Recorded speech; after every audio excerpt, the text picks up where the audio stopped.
Alam nyo ba na naka-buy one take one ngayon ang Argan Oil Hair Mask? Ito mga mi, honest review lang ha. Talagang sinubukan ko muna talaga tong Argan Oil Hair Mask bago ko i-recommend sa inyo kasi ayokong mapahiya.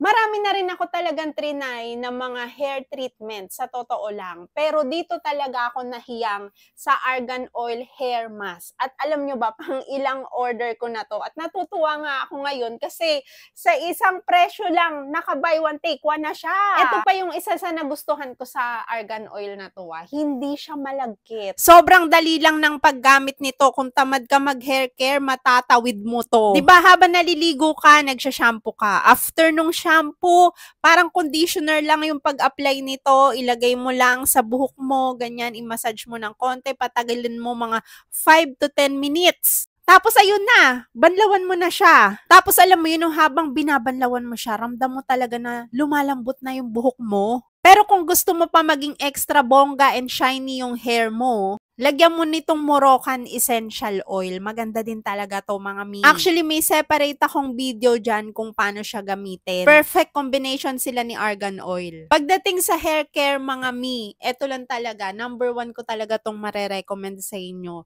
At etong Moroccan Essential Oil.